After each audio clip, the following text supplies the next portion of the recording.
सुविज्ञस्वरान् तेने ब्रह्महृदायादिकवये मुह्यन्ति सूरयः तेजोवारिणं यथा यद्दर्शको मृषा धाम्ना स्वेन सदा निरस्तकुहकं सत्यं परं धीमहि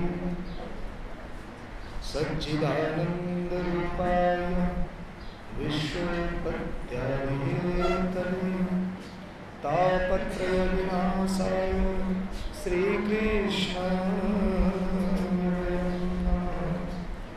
अखण्डमण्डलाकारं व्याप्तं येन चराचरं तत्पदं दर्शितं येन तस्मै श्रीगुरुवे नमः। बोलिए सच्चिदानंद भगवान की जय। आदरणीय प्रधानाचार्य जी, मंच पर आसीन सभी मानव, सभी गुरुजन और ईश्वर तुल्य हमारे नन्हे बच्चे बेटियां, आप सभी को मेरा प्रेम भरा जय श्री कृष्ण। आप लोग इरिटेट तो नहीं हो रहे हैं ना? हैं? परेशान तो नहीं हो रहे? कभी कोई ज्ञान दे रहा है, कभी कोई ज्ञान दे रहा है। घर से मम्मी का ज्ञान सुनते सुनते आए हैं, फिर गुरु जी का ज्ञान सुनो और फिर कोई हमारे जैसा और आ जाता है ज्ञान दे। तो आप इरिटेट तो नहीं हो रहे हैं? आज हम सभी लोग आए हैं आपसे कुछ सीखने के लिए, आपसे कुछ बातें करने के लिए। आदरणीय सभी लोगों ने आपको बहुत बहुत सुंदर सुंदर बातें बताई। दो चार बकवास मैं भी करूँगा तो आप उसे सुन लेना। मैं आपसे ये नहीं कहूँगा कि आप सुबह जल्दी उठो, मैं आपसे ये भी नहीं कहूँगा कि आप मोबाइल मत चलाओ, आप टेलीविज़न मत देखो, आप ये मत करो, आप वो मत करो। ये सारी बातें मैं आपसे नहीं करूँगा, क्योंकि ये बातें तो मम्मी गुरु जी आखिर कर ही रहे हैं। पर अपन तो ऐसे फेविकॉल से चिपकाए हुए हैं कि हम उन बातों को कोई असर ही नहीं होता है ना। अरे जो सुबह जल्दी उठ नहीं सकता तो वो जिंदगी में कुछ और कर ही नहीं सकता। इसलिए मैं सुबह उठने का तो बात ही नहीं करूँगा, क्योंकि अगर आप सुबह जल्दी नहीं उठ पा रहे हो तो इसका मतलब है आप अपनी जिंदगी में कुछ भी नहीं कर पाओगे, कुछ कर ही नहीं पाओगे। तो हम आज बात करेंगे मनोबल की। बुद्धि बल आपके पास में बहुत है, क्योंकि अभी अभी हमारे गिरिराज जी ने कहा कि नालंदा विद्यालय एक ऐसा विद्यालय है जहाँ के बच्चे सबसे आगे हैं। तो मार्क्स भी आपके अच्छे आते हैं, नंबर भी आपके अच्छे आते हैं। इसका मतलब बुद्धि में तो आप सब लोग बड़े तेज हैं। तो मैं जो बातें आपसे करने वाला हूँ, ये बातें बहुत बड़े एक्शन की है, बहुत बड़ी क्रांति की है और आपके जीवन में शायद बहुत ज़्यादा उपयोगी भी हो। तो ऐसी कुछ बातें मैं आपसे कहूँगा, तो आई नीड योर अटेंशन। अब ध्यान से सुनेंगे इसे। आज हम बात कर रहे हैं भगवत गीता की।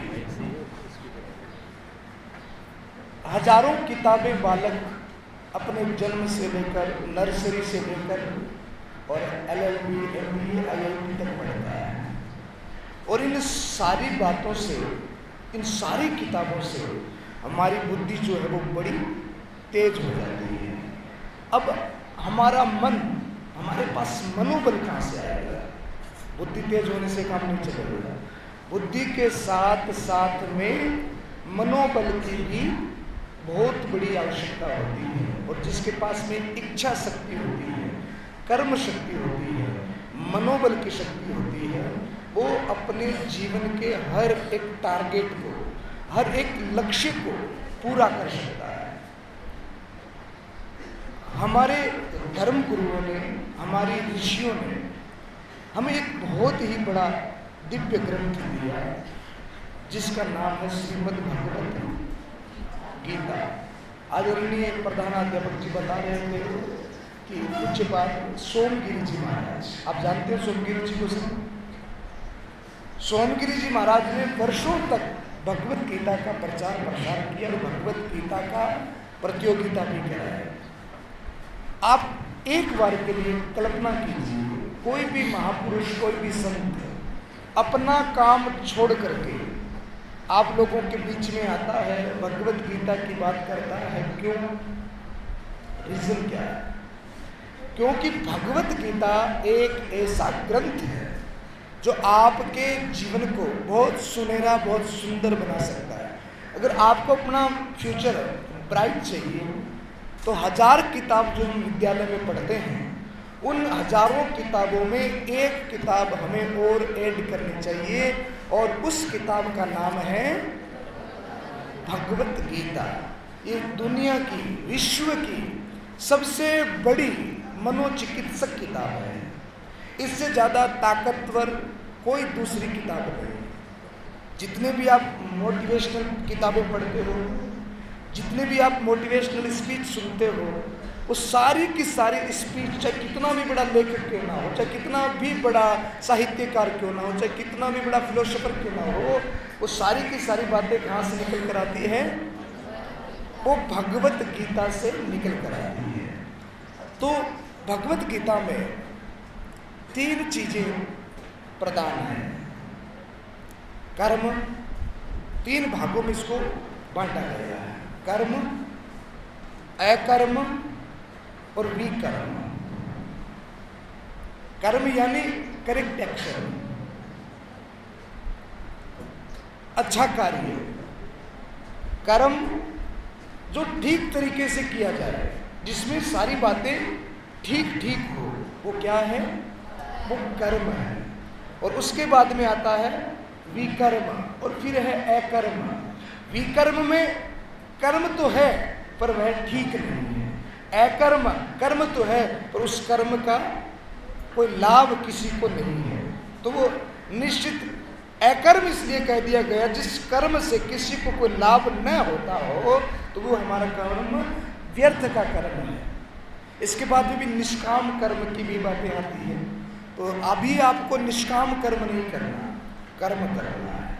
और यह जो अभी वर्तमान में किया गया कर्म, जैसे छोटा सा पौधा हमने लगाया और उसको निरंतर सींचते रहे, उसके जड़ों में पानी देते रहे, तो वही पौधा आगे चलकर एक विशाल वृक्ष बन जाता है।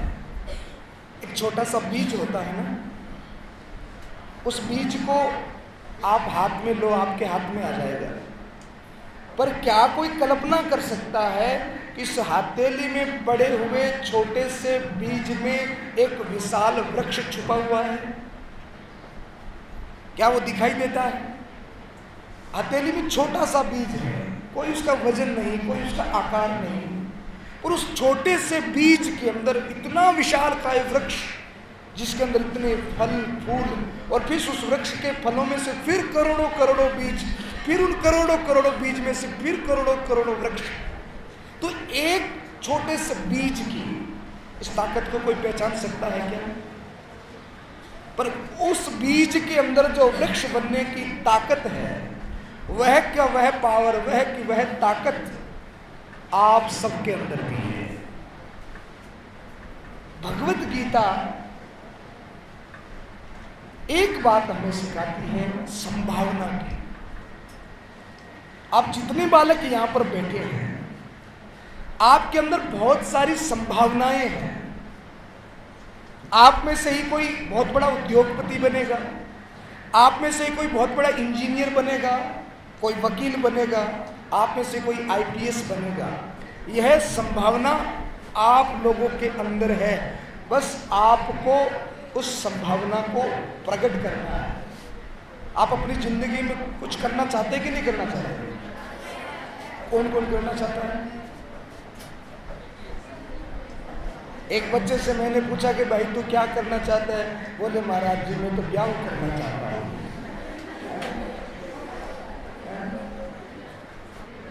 आपको क्या करना है? आप पढ़ाई कर रहे हो किस उद्देश्य से? कुछ करने के लिए, कुछ बनने के लिए।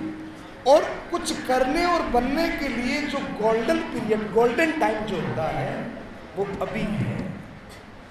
ये जो आपका समय है 10 वर्ष से लेकर 35 वर्ष तक का जो समय होता है, हर व्यक्ति के जीवन का सबसे उपयोगी समय होता है। और उसमें भी ये जो अपन जब शिक्षा ग्रहण करते हैं, आपको पता है हमारे ऋषियों ने 4 भागों में हमारे जीवन को बांटा है। कितने भाग में बांटा है? हमारे जीवन को 4 भागों में बांटा है। और उन 4 भाग में सबसे पहला भाग है विद्या का जीवन, ब्रह्मचर्य का जीवन, कुछ अर्जित करने का जीवन, कुछ पाने का समय।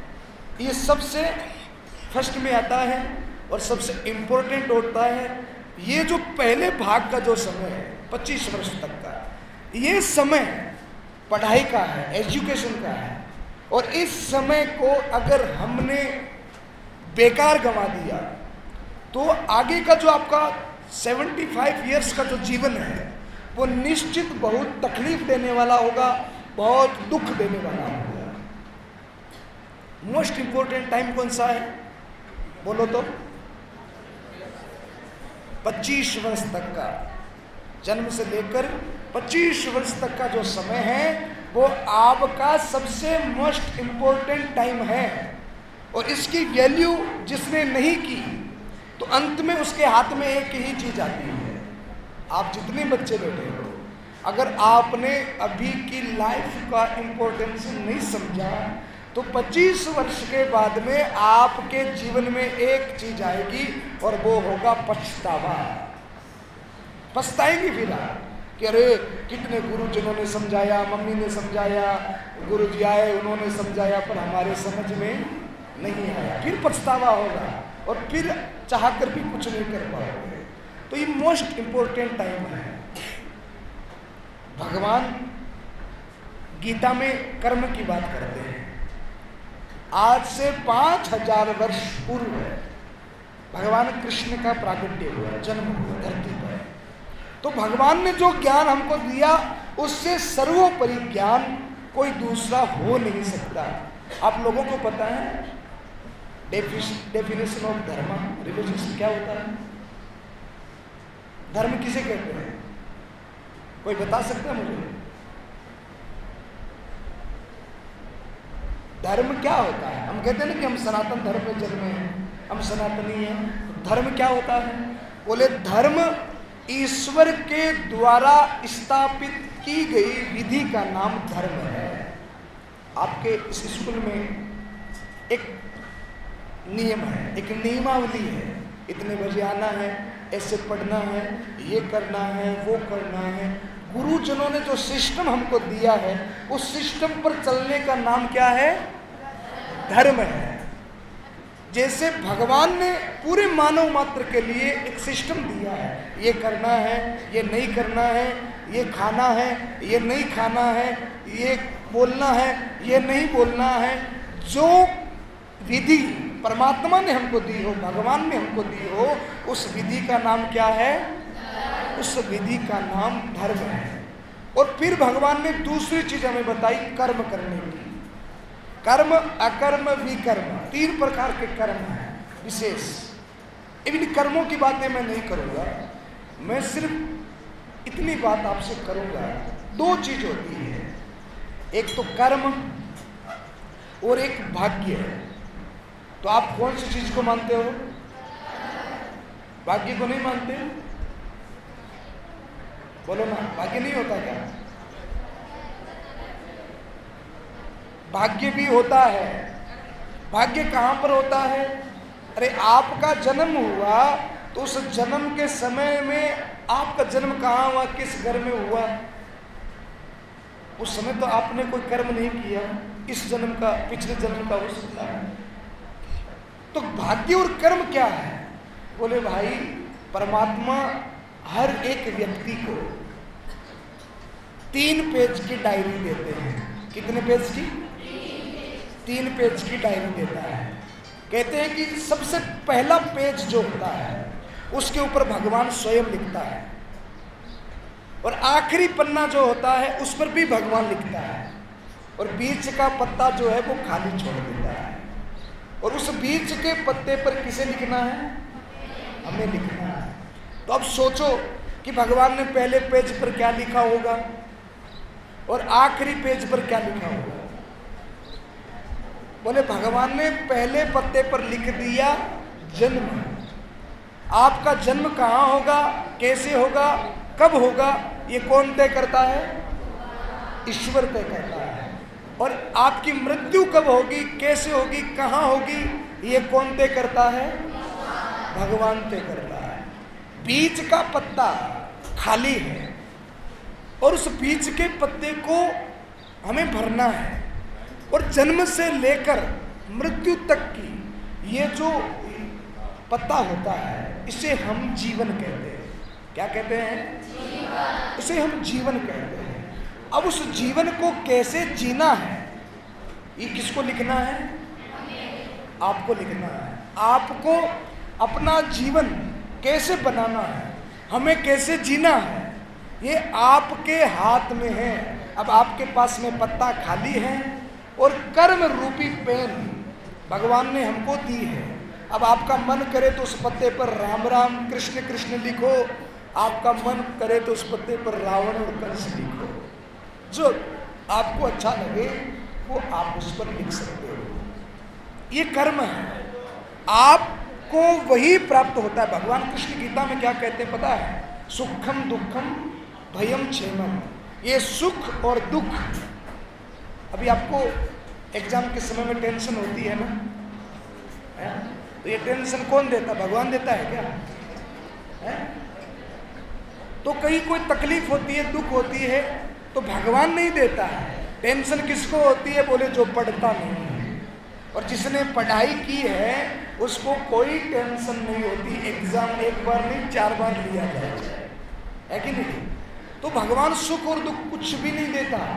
भगवान का काम क्या है? बोले भगवान का काम है तथास्तु। क्या काम है? आप जैसा कर्म करते हैं, जैसी भावना लेकर जाते हैं तो भगवान कहता है तथास्तु। आप कहते हैं ना भगवान मैं तो फेल हो जाऊंगा, मैं तो फेल हो जाऊंगा, मैं तो फेल हो जाऊंगा, मैंने पढ़ाई नहीं की। तो भगवान क्या कहता है? तथास्तु, तू फेल ही हो जा। और आप कहते हो नहीं प्रभु मैंने बहुत पढ़ाई की है, अब की बार तो मैं 100%, 98, 95 मार्क्स लाऊंगा। तो भगवान कहता है तथास्तु, जा तेरे 95 मार्क्स आएंगे। तो भगवान न तो सुख देता है न दुख देता है। भगवान आपकी हर क्रिया पर, हर कर्म पर केवल तथास्तु कहता है। अब बात आती है भाग्य की। भाग्य क्या होता है? बोले भाई कर्म करने वाला व्यक्ति जितना झूठा छोड़ देता है ना, वो झूठा झूठा किसको मिलता है? बोले जो भाग्य के भरोसे बैठे होते हैं। और कर्म करने वाला फल फल ले जाता है। गीता का एक सुप्रसिद्ध श्लोक है, कर्मण्येवाधिकारस्ते मा फलेषु कदाचन। आपको आता है? किस किस को आता है बताओ तो हाथ ऊपर करके ये श्लोक। संकोच मत करो, मनोबल की बात कर रहे हैं, अच्छी बात में शर्म नहीं करनी चाहिए। आपको आता है? कर्मण्येवाधिकारस्ते मा फलेषु कदाचन। भागवत में भी यही कहा, कर्मणे जायते जन्तु कर्मणैव विधीयते। और रामायण में भी ये कहा। रामायण जी में भी एक चौपाई आती है। रामायण पढ़े हो क्या आप लोग? रामायण में भी चौपाई आती है, कर्म प्रधान विश्व रचि राखा। तो गीता पढ़ो, भागवत पढ़ो, रामायण पढ़ो, तीनों में एक ही बात कही गई है, कर्म प्रधान। जितना अभी आप मेहनत करोगे, जितना आप अभी कर्म करोगे, उतना ही सुंदर आपका जीवन होगा। आ रही है क्या मेरी बात? जितना कर्म करोगे आपका जीवन उतना ही सुंदर और अच्छा होगा। देखो गीता में 3 आदमी हैं। कितने आदमी हैं? एक कर्म योगी, एक ज्ञान योगी और एक भक्ति योगी। एक आदमी जो होता है वो रात दिन मेहनत करता है। एक होता है जो केवल ज्ञान की बात करता है, और एक होता है जो खाली मंदिर की घंटी ही घंटी बजाता है। जो मंदिर जाए मंदिर की घंटी बजाए वो कौन है? भक्त है। जो ज्ञान की बातें करे, ज्ञान की चर्चा करे, वो कौन है? ज्ञानी है। और जो कर्म करे, कर्म की बात करे, मेहनत करे, वो कौन है? कर्म योगी है। अब एक बात बताएं, इन तीनों का अपना अपना एक ईगो है, अपना अपना एक ईगो है। ईगो कैसा है? बोले महाराज जो कर्म योगी है ना, वो कहेगा कि क्या रात दिन ज्ञान की बात करता है, क्या होगा खाली ज्ञान से। वो भक्ति वाले व्यक्ति को कहेगा कि रात दिन मंदिर की घंटी बजाता है, क्या होगा मंदिर की घंटी बजाने से? कर्म करो। तो उसका ईगो है कि नहीं? अब वो 10-20 हजार करोड़ रुपए कमा लेता है कर्म करके, तो वो अपने आप को बहुत बड़ा समझने लगता है। वो कौन है? कर्म कर रहा है। अब भक्ति वाला आदमी क्या बात करेगा? भक्ति वाला आदमी कहेगा अरे क्या पड़ा है, अगर तुमने 10-20 हजार रुपये कमा लिए तो क्या फर्क पड़ गया, अरे भगवान की भक्ति करो, इसी में ही कल्याण है। तो वो क्या बात कर रहा है? भक्ति की बात कर रहा है। और ज्ञानी क्या करेगा? बोले ज्ञानी इन दोनों की बात को ही काट देगा। बोले क्या कर रहे हो तुम? खाली मंदिर की घंटी बजाने से कुछ नहीं होगा, 20-50 हजार रुपये कमाने से कुछ नहीं होगा, ये सब नश्वर है, मिट्टी है, ये सब खत्म हो जाएगा, यही रह जाएगा, ज्ञान अर्जित करो। तो तीनों का अपना अपना ईगो है कि नहीं है? ये तीनों व्यक्ति कभी साथ में नहीं चल सकते। भक्ति वाला, ज्ञान वाला और कर्म करने वाला, ये तीनों व्यक्ति कभी, बोलो ना, साथ में नहीं चल सकते। अच्छा एक बार क्या हुआ पता है? ये तीनों व्यक्ति ज्ञानी, भक्त और कर्मयोगी, ये तीनों साथ में जा रहे थे। पहले तो ये साथ में चलते नहीं, पर एक बार ऐसा संयोग हो गया कि ये तीनों ही साथ में जा रहे हैं और रास्ते में चल रहे कि उतने में बहुत भयंकर बारिश आ गई, बिजली चमकने लगी, जबरदस्त बारिश। अब तीनों घबराए, कहाँ जाएं? तो भक्त तो सामने एक मंदिर दिख गया, बोले चलो चलो चलो मंदिर में चलते हैं, वरना इस बारिश में भीग जाएंगे, इतने बड़े बड़े ओले पड़ रहे हैं। और तीनों दौड़ करके उस मंदिर में घुस गए। अब मंदिर में घुसे तो मंदिर बहुत छोटा सा, तीनों एक साथ, बारिश बहुत तेज हो रही। तो अब करे क्या? बोले ये जो मंदिर का जो बीच का हिस्सा होता है वो थोड़ा मजबूत होता है, चलो एकदम बीच में चले जाओ। एकदम भगवान के मूर्ति के पास पहुंच गए और जाकर तीनों ने घबराते हुए उस प्रतिमा को पकड़ लिया। और जो ही उन तीनों ने उस मूर्ति को पकड़ा डरते हुए, उतने में भगवान कृष्ण उनके सामने प्रकट हुए। भगवान उनके सामने आ गए। तीनों को बड़ा अचंभा हुआ, आश्चर्य हुआ।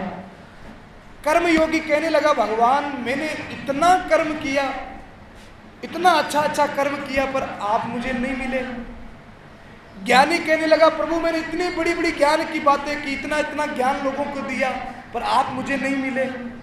भक्त कहने लगा प्रभु मैंने रोज तिलक लगाया, रोज घंटी बजाई, रोज पूजा की, पर आप मुझे नहीं मिले। भगवान ने जवाब दिया कि आज आप तीनों एक साथ आए हैं, इसलिए मैं आपको मिल गया हूं। एक एक आते तो मैं आज भी आपको नहीं मिलता। आप तीनों साथ आए हैं इसलिए मैं आपको मिला हूं। मेरी बात समझ में आई कि नहीं आई? ये तीनों चीजें हमारे पास होनी चाहिए। वो तीनों आदमी हमारे अंदर हैं। हमारे अंदर कर्म भी होना चाहिए, हमारे अंदर भक्ति भी होनी चाहिए। और भक्ति कैसी? बोले अंध भक्ति नहीं होनी चाहिए। उस भक्ति के साथ में हमारे साथ में क्या होना चाहिए? बोलो, ज्ञान होना चाहिए। तो कर्म भी करें, भक्ति भी हो, और उसके साथ साथ हमारे पास में ज्ञान भी हो, तब जाकर हमें उस सत्य की प्राप्ति होगी। हमें जो जीवन में चाहिए वो सब कुछ हमें मिलेगा जब ये तीनों चीजें हमारे पास में होती है।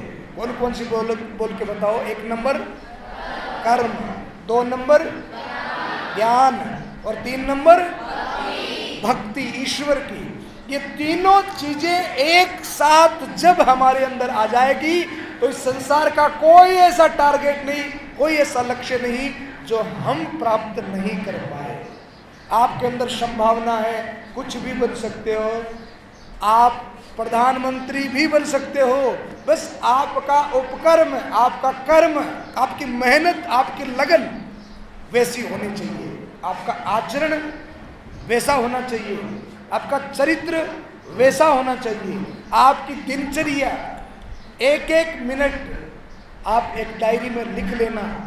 अभी आप जिस आयु में हो ना, आपका एक एक मिनट बड़ा कीमती है, जितना ज्ञान अर्जित कर सकते हो। अब हमारे भवनलाल जी सोचे कि मुझे बहुत ज़्यादा ज्ञान अर्जित करना है, तो इतना इनके पास समय नहीं है, और फिर बहुत सारी चिंताएं भी हैं, समाज की, परिवार की, घर की, शरीर भी इतना साथ नहीं देता। पर अभी आपके पास में समय भी है, अच्छे अच्छे गुरुजनों का सानिध्य है, आप इनसे पूछकर बहुत बातें सीख सकते हो। आपके पास बहुत समय है अपने फ्यूचर को अच्छा करने के लिए। तो सुबह जल्दी उठना, अच्छा खाना, रात को जल्दी सो जाना, मोबाइल नहीं चलाना, ये तो कॉमन बातें हैं। इन बातों को तो आप भी जानते हैं कि ये सारी चीज़ें गलत हैं। जानते हो कि नहीं जानते हो? आप बताओ, सुबह उठना कोई लेट उठना कोई अच्छी बात है क्या? है? जिस आदमी ने उगता हुआ सूर्य नहीं देखा तो वो भगवान को कैसे देखेगा? जिसने सूर्य को नहीं देखा कि उगता हुआ सूर्य कैसे दिखता है, तो वो भगवान को कैसे देगा? कभी नहीं देख पाएगा, वो कुछ प्राप्त नहीं कर पाएगा। सूर्य से हमें सीखना चाहिए। सूर्य को हम भगवान कहते हैं ना, भगवान क्यों कहते हैं? इसलिए कहते हैं कि सूर्य पूरे संसार का कल्याण करता है। सूर्य कभी भेदभाव नहीं करता। आपने कभी देखा कि भगवान सूर्य जब उदय होते हैं तो करोड़पति के घर तो ज़्यादा उजाला हो गया और गरीब के घर कम उजाला हुआ? ऐसा होता है क्या? कभी नहीं होता ना। भगवान सूर्य कभी भेदभाव नहीं करते। अच्छा, कभी ऐसा होता है कि सूर्य भगवान आज उगे ही नहीं, उदय ही नहीं हुए, छुट्टी पर चले गए? कभी ऐसा हुआ है? और सूरज भगवान छुट्टी पर चले जाएंगे तो हमारा क्या होगा? है? सूरज भगवान ड्यूटी के बड़े पक्के हैं, नियम के बड़े पक्के हैं, तभी तो सूर्य के सामने नजर मिला के कोई देख नहीं सकता, क्योंकि उनके अंदर बड़ा प्रकाश है, बड़ा तेज है। जो आदमी, जो बच्चा अपने नियम का पक्का होता है, अपने एजुकेशन में पक्का होता है, उसके अंदर इतना तेज आ जाता है कि उसके सामने कोई आंख मिलाकर बात भी नहीं कर सकता। सूर्य के जैसा तेज आ जाता है। पर सूर्य का जैसा तेज लाने के लिए अपने को नियम भी वैसे बनाने होंगे। जैसे सूर्य कभी छुट्टी नहीं लेता, वैसे हमें कभी छुट्टी नहीं लेनी है। हमें रोज पढ़ाई कर, स्कूल में छुट्टी हो गई भले हो, पर हमें अपने घर पर भी अध्ययन करना है। कम से कम अपने 24 घंटों में से, आपकी उम्र में मैं कह रहा हूँ, कम से कम 24 घंटे में से 15 घंटे आपकी पढ़ाई होनी चाहिए। और जो बच्चा रोज इतना पढ़ने लग गया, 10 साल बाद में वो भारत का सबसे महत्वपूर्ण नागरिक होगा। आप देखते हो ना, राष्ट्रपति को, मुख्यमंत्री को, आप देखते हो प्रधानमंत्री को, आप देखते हो किसी जिला कलेक्टर को, लोग उनके सामने हाथ जोड़े खड़े होते हैं। उनकी एक आवाज़ सुनने के लिए लोग तरसते हैं। उनके एक आदेश पर पता नहीं क्या क्या हो जाए। वो पावर हमको अर्जित करना है, अरे वह पावर, वह संभावना हम लोगों के अंदर है, और उस पावर को और ज़्यादा बढ़ाना है, मनोबल बढ़ाना है, ज्ञान अर्जित करना है। तो आपको एक काम करना पड़ेगा। करोगे कि नहीं करोगे? कौन कौन करेगा? प्रॉमिस, प्रॉमिस, पक्का? उसके साथ में आपको एक किताब और पढ़नी है। कौन सी? ये दुनिया की सबसे ताकतवर किताब है। एक बार में पढ़ोगे तो समझ में नहीं आएगा, सर दर्द करने लगेगा कि ये क्या लिखा है। पर अपने गुरुजनों से, माता पिता से इसको पढ़ो और इसके एक एक मीनिंग को पूछो कि इसमें क्या लिखा है। भगवान कृष्ण ने जीवन उपयोगी सबसे बहुमूल्य बातें भगवत गीता में बताई है। तो इस किताब को हमें अपनी किताबों में ऐड करना है। और पढ़ना कब है? बोले जब स्कूल की किताबें कंप्लीट हो जाएं, हमारा होमवर्क कंप्लीट हो जाए, उसके बाद में जो समय मिले, जो आप टेलीविजन में लगाते हो, मोबाइल में लगाते हो, ये मोबाइल जो है ना, ये आपका शत्रु है, मित्र नहीं है। मैं आज के बच्चों को तो डायमंड हीरा कहता हूँ। आज के बच्चे बहुत होशियार हैं, तो इस भौतिक युग में इतने आकर्षण में भी इतनी पढ़ाई करते हैं। तो यह किताब आपके जीवन को बदलने की शक्ति रखती है। यह किताब हमारा धर्म ग्रंथ भी है। इस किताब का प्रचार करना हम सबका कर्तव्य भी है। तो पढ़ोगे कि नहीं पढ़ोगे इसको? पक्का? कौन कौन पढ़ेगा? हाथ ऊपर करो। तो मैं अगली बार नेक्स्ट टाइम आऊँगा तो आप मुझे याद करके सुना देंगे? पक्का? मैंने तो इस किताब को केवल 15 दिन में याद किया था। आप कितने दिनों में याद कर लेंगे? चलो आपको 1.5-2 महीना देता हूँ, 2-4 महीने बाद में आऊँगा मैं। इसे याद करना, याद भी नहीं करना, इसको समझना। आज मैं आपको एक एक भगवत गीता गिफ्ट में देकर जाऊँगा। इस किताब को संभाल कर रखना है। किताबें जो होती है ना, वो बहुमूल्य धरोहर होती है। कई बच्चे घर जाते हैं और घर जाते ही इसे बैग को फेंक देते हैं, किताबें फेंक देते हैं। ऐसा जो करते हैं ना, जीवन में कभी उनको विद्या आ ही नहीं सकती, चाहे वो कितना भी पढ़े। पढ़ने का सबसे सुंदर तरीका है सुबह जल्दी उठकर पढ़ो और अपनी किताबों को अपने से भी ज्यादा प्रेम करो। जो किताबों को अपने से ज्यादा महत्व देता है वही अपने जीवन में कुछ बनता है। तो इस किताब को हमेशा अपनी बैग में रखना। आप घर में, बिस्तर पर, चेयर पर, छत पर, गली में या कहीं शादी ब्याह पार्टी में, कहीं घूमने, कहीं पर भी जाओ, मैं आपको छूट देता हूँ, आप कहीं पर भी इस किताब को पढ़ सकते हैं। नहाकर पढ़ सकते हैं और बिना नहाए भी पढ़ सकते हैं। जहाँ मन करे पढ़िए, पर इस किताब को पढ़िए, इस किताब को समझिए, ये आपके जीवन को बदल देगी। तो पढ़ेंगे कि नहीं पढ़ेंगे? पक्का? वाह। तो अब मुझे एक जगह और जाना है, तो ज़्यादा समय मैं आपका लूँगा नहीं, आपको भी क्लास अटेंड करनी है। तो सबसे पहले तो नालंदा विद्यालय के सभी गुरुजनों को मेरा कोटि कोटि प्रणाम और बहुत बहुत धन्यवाद। और सबसे ज़्यादा धन्यवाद हमारे नन्हे बच्चों का। तो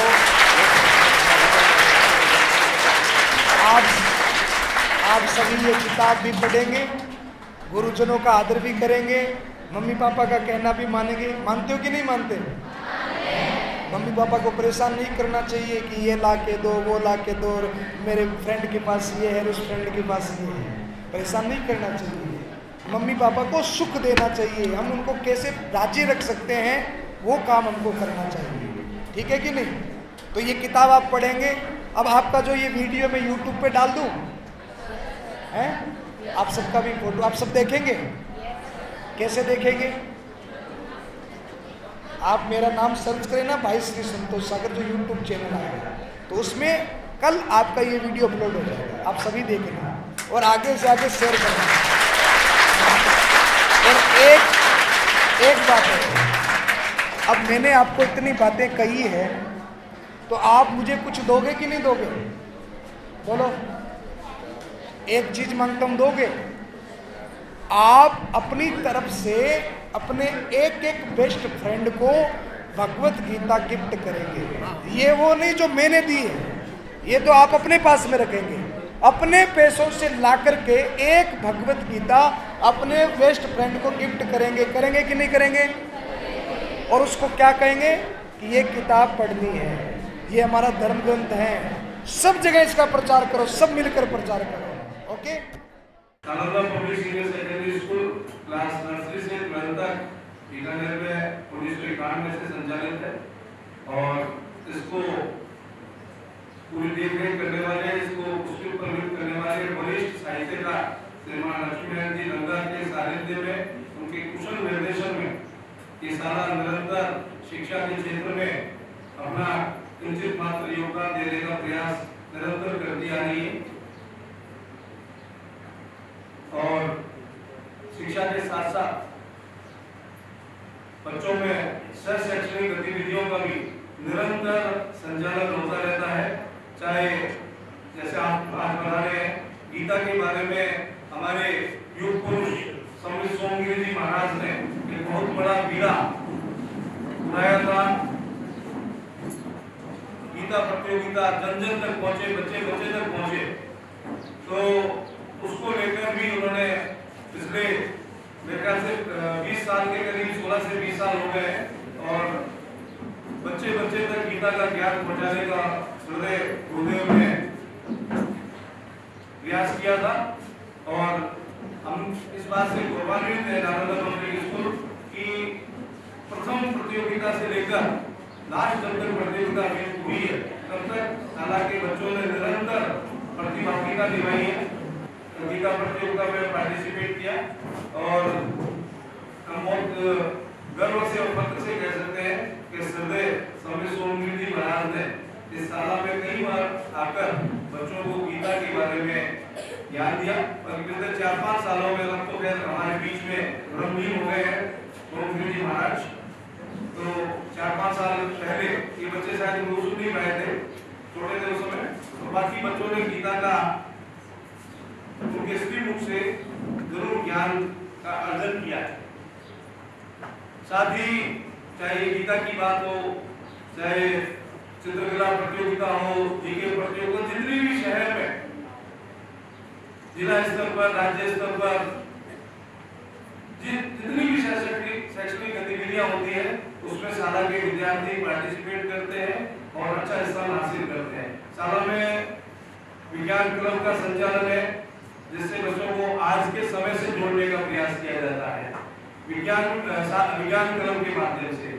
एनएसएस संचालित है जिसके माध्यम से बच्चों को समाज से जोड़ा जाता है, समाज सेवा से जोड़ा जाता है, कुशल नागरिक बनाने का प्रयास किया जाता है, जागरूक नागरिक बनाने का प्रयास किया जाता है। शाला में करुणा क्लब का संचालन किया जाता है जिसके माध्यम से बच्चों को करुणा, पर्यावरण और पशु पक्षियों से जोड़ने का निरंतर प्रयास किया जाता है।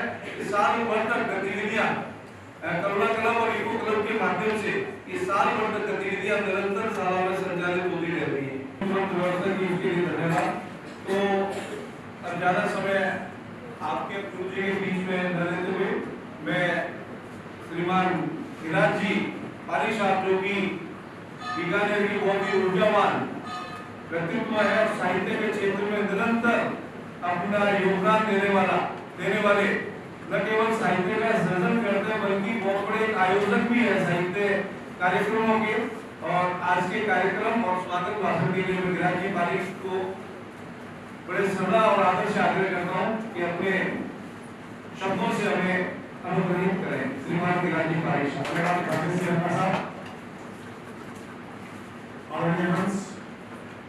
मंच पर विराजमान भाई श्री संतोष सागर जी महाराज,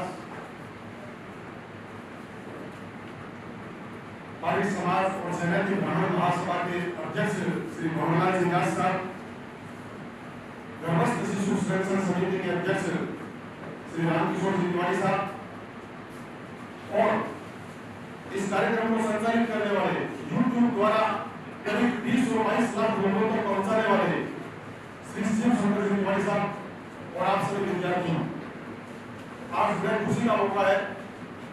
मैं महाराज श्री के बारे में आपको बताना चाहता हूँ। महाराज श्री संतोष सागर जी इतनी छोटी सी उम्र में उन्होंने एक प्रण लिया है कि पूरे राजस्थान के 33 जिलों में धर्म यात्रा के द्वारा सनातन धर्म का अर्थ जगाना।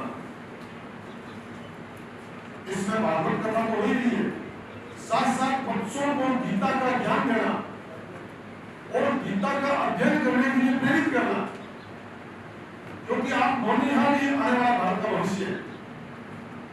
आप सब गीता का अध्ययन करेंगे, अपने घर परिवार में गीता का अध्ययन करवाएंगे तो हमारा सनातन धर्म पुष्ट होगा। आपके जहां भी अभी बीकानेर में महाराज श्री की यात्रा कल तक है, रामनाथ नगर में इनका अभी भागवत कथा का प्रवचन चल रहा है। आप भी अपने माता पिता, आप स्वयं आज अंतिम दिन कथा का दोपहर 1 बजे से 5 बजे तक आप कथा श्रवण के लिए बढ़ाइए। अब महाराज जी जैसे हीरा करोड़ है कहीं कि लाख करोड़ बोल। यह स्कूल जो है एक बहुत बड़े साहित्यकार हमारे अग्रज करीब 89 ईयर्स जिनकी एज हो चुकी है, श्री आदरणीय लक्ष्मीनारायण श्रीरंगा ने स्थापित की, जो इतने बड़े साहित्यकार है कि पूरे भारत में कोर्स की किताबों में उनके नाटक और कहानियां लिखी हुई है, जो आप लोग पढ़ते हो। 125 से ज्यादा साहित्य की पुस्तकें लिख चुके हैं वो, जो कि साहित्य और समाज के लिए बहुत उपयोगी है। आदरणीय बड़े भाई साहब श्री कमल जी रंगा, जिन्होंने विद्यालय संस्थान और राजस्थानी भाषा साहित्य की अकादमी स्थापित कर रखी है, वो पिछले 44 साल से राजस्थानी को मान्यता देने के लिए एक आंदोलन चला रहे हैं। आज कमल जी भाई साहब नहीं आ पाए, उन्होंने कहा मेरा प्रथम कर्तव्य पिताजी की सेवा है, लक्ष्मीनारायण श्रीरंगा साहब, और मैं सुबह सुबह उनकी सेवा में रहता हूँ और भागवत में मैं जरूर आऊंगा। और राजेश श्रीरंगा को कहना किया, मैंने जैसे ही इनसे निवेदन किया, उन्होंने कहा भाई साहब स्कूल आपका है, आप तो यहाँ 1 दिन नहीं 5 दिन कार्यक्रम रखवाइए। तो ऐसे स्कूल के आप छात्र, दूसरा शहर में सब लोग जानते हैं इस स्कूल का ऐसी शिक्षण व्यवस्था है कि हर वर्ष मेरिट के अंदर सर्वाधिक छात्र इसी स्कूल से आते हैं।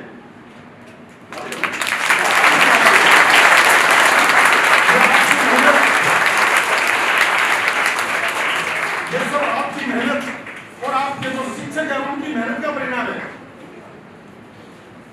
इस स्कूल से पढ़े हुए बड़े बड़े अधिकारी तक आज प्रतिष्ठापित है। मैं आज 60 वर्ष का हो गया, रिटायरमेंट हो गया, लेकिन कमल जी ने हमें भी नहीं छोड़ा। हमें भी 1 महीने में 1 बार इस स्कूल में वो 3 घंटे के लिए बुलाते हैं और इसी साहित्य सदन में साहित्य, कविता पाठ, कहानी लेखन, ये प्रतियोगिताएं करवाते हैं, तैयार करते हैं ऐसे स्टूडेंट।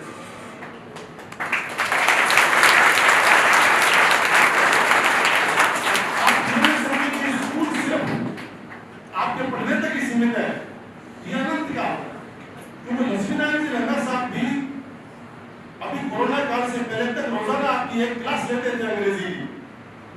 अभी कोरोना काल में मना करके वो नहीं आ पा रहे, लेकिन ऐसे स्कूल से आप जुड़े हुए हैं, आप सभी को गर्व है।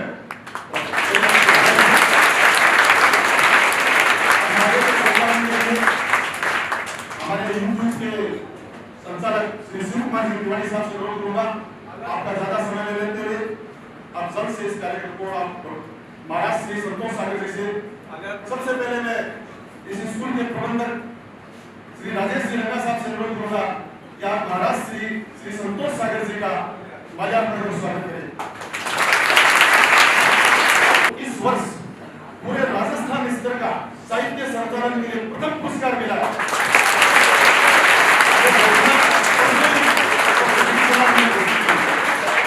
क्योंकि हम मां शारदा के गुजर रहे हैं, सबसे पहले मां शारदा मां सरस्वती को वंदन नमन।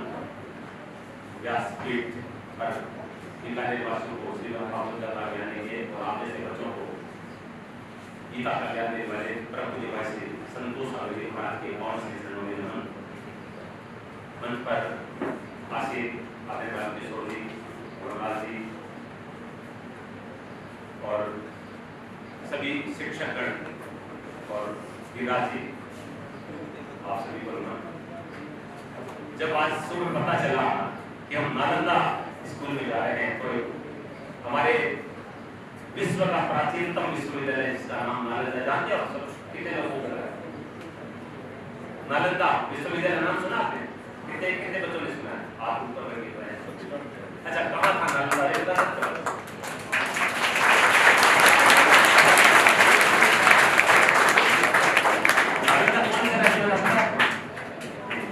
बिहार।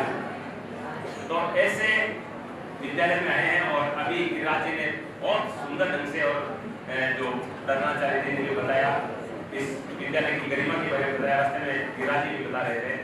और सबसे बड़ी चीज है कि इस स्कूल के जो संस्थापक हैं आदरणीय लक्ष्मीनारायण श्रीरंगा, बहुत ही प्रसिद्ध साहित्यकार, जिन्होंने 125 से ज्यादा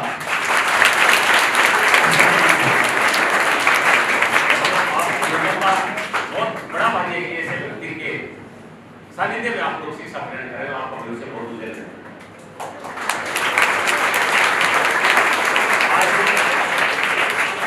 सबसे बड़ा भाग्यशाली दिन आज आपके लिए है जब हमारे देश के युवा संत प्रभु जी भाई संतोष सागर जी महाराज आपके बीच में बुलाए हैं।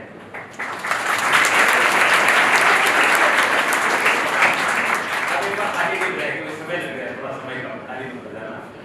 आपने एक अनूठा संकल्प लिया, आज तक ये सनातन धर्म किसी ने नहीं लिया। बहुत असित कथा व्यास है, 200 से ज्यादा कथाएं पूरे देश में कर चुके हैं, लेकिन कथाएं करके आपको संतुष्टि नहीं मिली। उनको लगा कि कथाएं सुनने के लिए बुजुर्ग लोग आते हैं, कुछ ऐसा किया जाए कि नन्हे मुन्ने बच्चों युवाओं को मार्गदर्शित किया जाए। तो आपने सनातन धर्म यात्रा पूरे राजस्थान के 33 जिलों में निकालने का संकल्प किया और पहला जो ये पड़ाव है वो बीकानेर में है। और आज 7वां दिन है। रोजाना हम स्कूलों में जाते हैं और पूज्य श्री अपने प्रवचनों से बच्चों को अच्छे संस्कारों की बात करते हैं। हमारे वैदिक जो धर्म है, हमारा जो गीता है, जितने भी हमारे वेद पुराण उसके बारे में बच्चों को बताते हैं। तो मैं ज्यादा वक्त नहीं लूंगा, मैं इतना ही कह सकता हूँ कि बहुत बड़े भाग्य की बात है। मैं पत्रकार होकर भी आपके सानिध्य में पूरे कार्य छोड़ के आपके साथ हुआ हूँ। तो आप बच्चों में आपसे निवेदन करूंगा कि एक एक शब्द आप इनका सुनेंगे और एक शब्द अगर आपके जीवन में उतर गया तो समझ लीजिए आपका जीवन बदल जाएगा। आपका जो फ्यूचर है, आपका जो भविष्य है वो बड़ा उज्जवल हो जाएगा। तो पूज्य महाराज श्री बोलने से पहले, आपका प्रवचन सुनने से पहले मैं आदरणीय भोला जी से निवेदन करूंगा कि दोस्तों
हमारा दुर्भाग्य है कि हम सब सनातन प्रेमी होते हुए भी हम गीता से और गीता द्वारा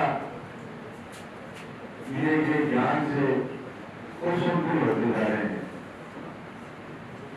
मैं बच्चों से इतना ही निवेदन करना चाहता हूँ कि आप ये हेलो हाय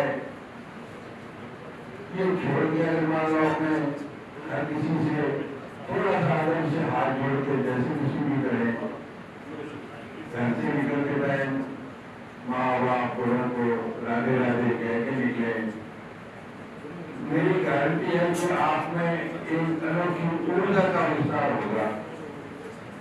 आपके पेरेंट्स को भी लगेगा कि ये बदलाव एक अनूठा बदलाव होगा, उनके दिल से आपको आशीर्वाद मिलेगा।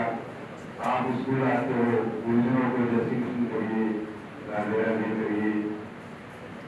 ज्यादा समय न लेते हुए मैं अगले ज्वाइन जी से कहूँगा कि वो अपने शब्दों में गीता के संबंध में और ये व्यावहारिक ज्ञान हमें होना चाहिए।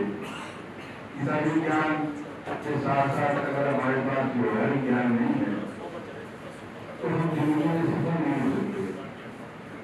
आप एक सफल डॉक्टर हो सकते हैं, सफल इंजीनियर बन सकते हैं, लेकिन अच्छा इंसान बनने के लिए हमें अपने संस्कारों को हमेशा याद रखना पड़ेगा।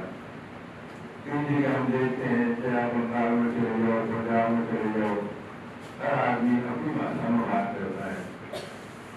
हम ये सोचते हैं कि अगर हम अंग्रेजी में बात करेंगे पता नहीं हमारा कोई मान सम्मान ज्यादा हो जाएगा। ये आप लोगों की भूल है, तो अपने लोगों पे हंसते हैं कि अपनी मातृभाषा को छोड़ते जा रहे हैं, अपने संस्कारों को छोड़ते जा रहे हैं। ऐसा नहीं होना चाहिए। भाषा का ज्ञान लेना कोई बुराई नहीं है, लेकिन उसको अननेसेसरी का अपनाना, उस पर डिपेंड हो जाना, ये अच्छी बात नहीं है। आज IAS RS में हिंदी को प्रमुखता दी जा रही है। मारवाड़ी की भाषा हमारी भाषा है, जिसमें रंगा जी ने इतने बड़े साहित्य की रचना कर दी और आप सब भाग्यशाली हो कि आप उनके सानिध्य में शिक्षा ग्रहण कर रहे हो। तो आपको तो मतलब अपने संस्कारों उसके बहुत ही ज्यादा जुड़ाव होना चाहिए। क्योंकि जो जैसे गिलास ने बताया कि वो अपने पिताजी की सेवा में लगे हुए हैं सुबह सुबह, इसलिए नहीं आ सकते। तो ये कोई कम चीज नहीं है। ये एक वो किसी ने कहा कि आप अपने माँ बाप की सेवा करके आप एक इन्वेस्टमेंट कर रहे हो। अगर आप अपने माता पिता की सेवा करते हो, आप संस्कारित हो, तो आपके बच्चे आपको देख देख के संस्कारित होंगे।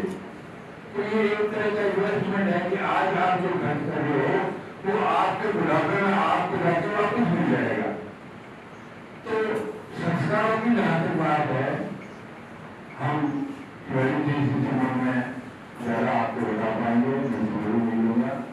मैं नालंदा परिवार का बहुत बहुत आभार, धन्यवाद।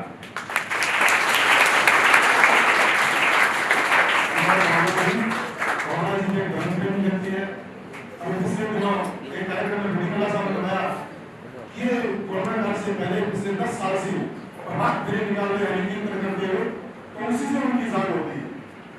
तो अब मैं साला के वो ऐसे शिक्षक महान जिन्होंने जैसे अपने 30+ आनंद कुमार श्रीवास्तव का सुन है और 30 बच्चों को हमेशा एक ही में सर्च करवाते हैं, वैसे ही श्री विजय